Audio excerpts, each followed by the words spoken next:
Hello, Internet. It is Adam Malik Aaron, and welcome back to Box Office Predictions. Today, we're going to be talking about Smile. So, as usual, we're going to be going over the pros and cons. So, let's get to it. Pros. This movie, its reviews are quite good.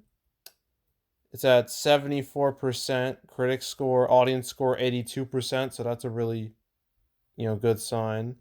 And cinema score, it's a B minus, which sounds bad at first glance, but in reality, this is actually better than average for horror movies because horror movies have a rough time on cinema score. They're usually around the C range, unless the movie really pisses people off. It gets like a D or an F, but it's usually around the C range. So to go higher than that is a good thing.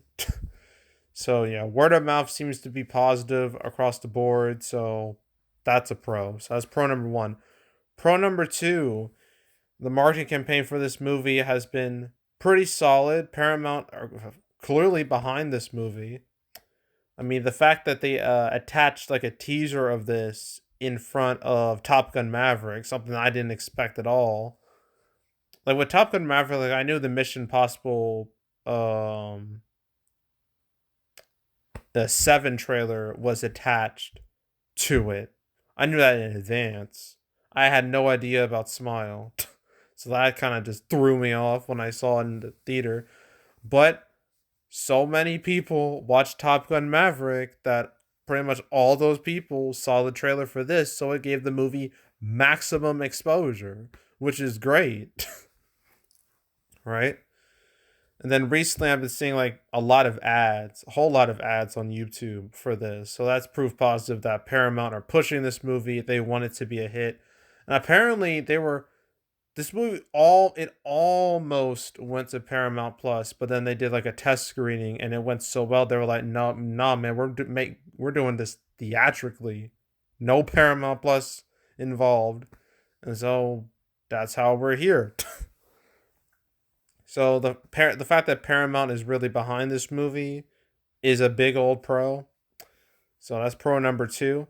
Pro number three, when it comes to like direct competition, there's not much. I mean, there's Barbarian, but that's been out for like 3 weeks, so that's kind of old news now.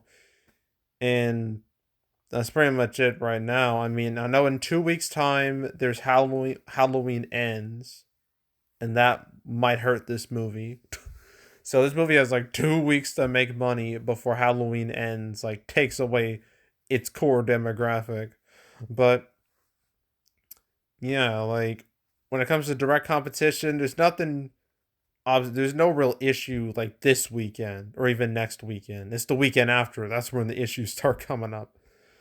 So yeah, direct competition not being that much of an issue right now, that's a pro. Another pro is just the marketplace overall being weak.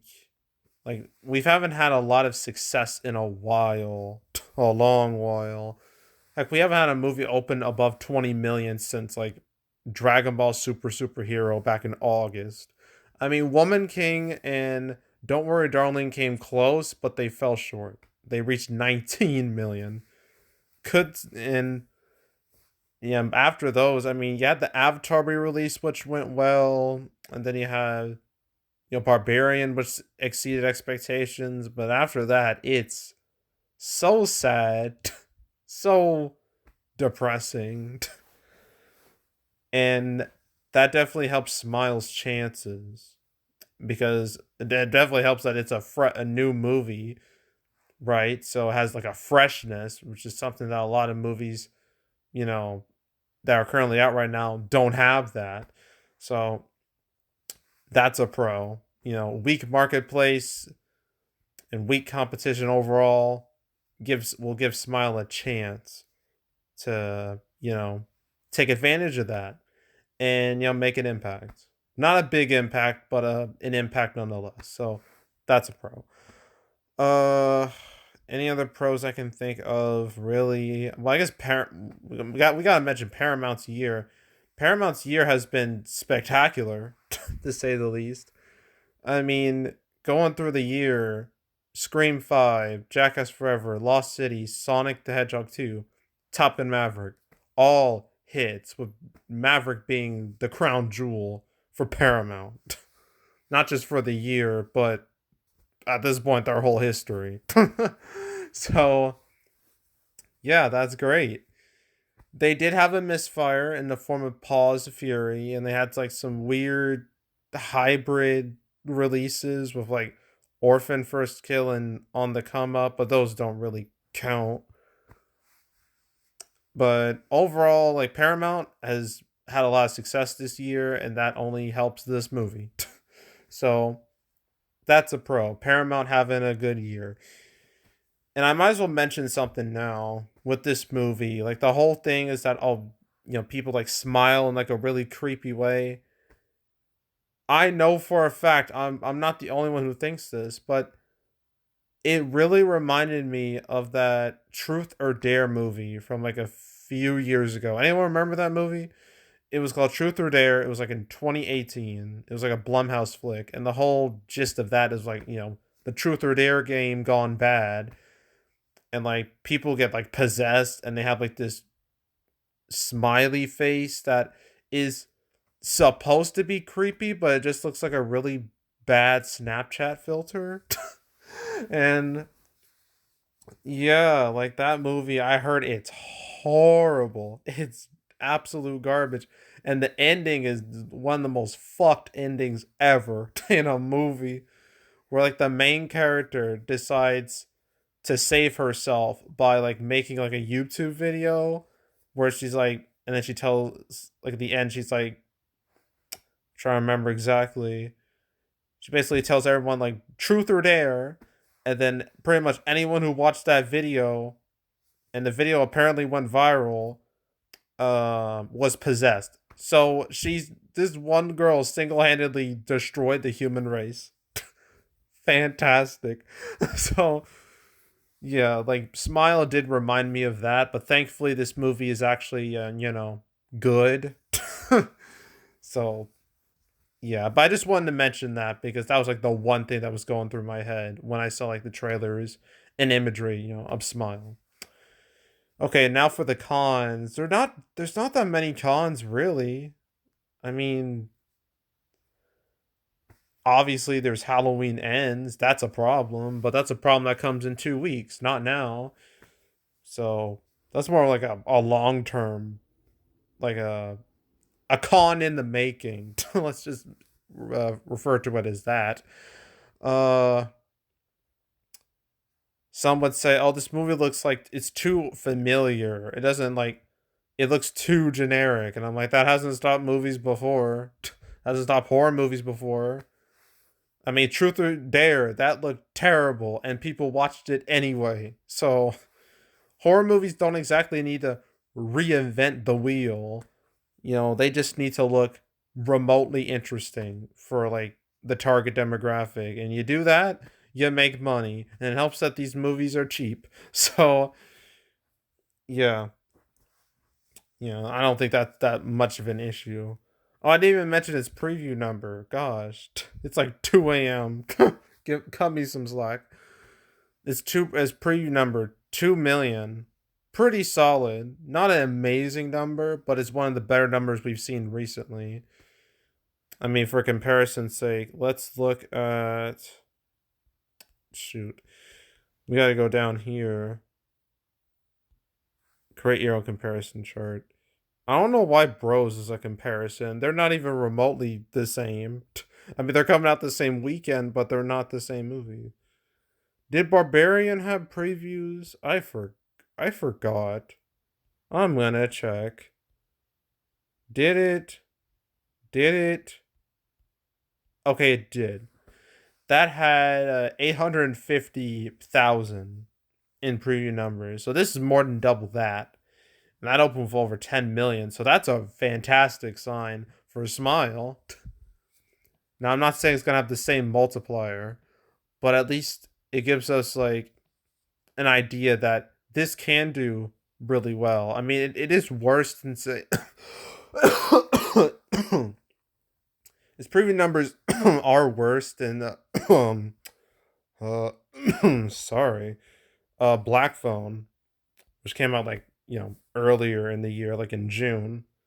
That opened with like 3 million in preview numbers. I'm gonna check. Black Phone. Yeah, 3 million. But that was like during summer where like obviously there would be more demand to it's easier to get into Thursday shows in June than September.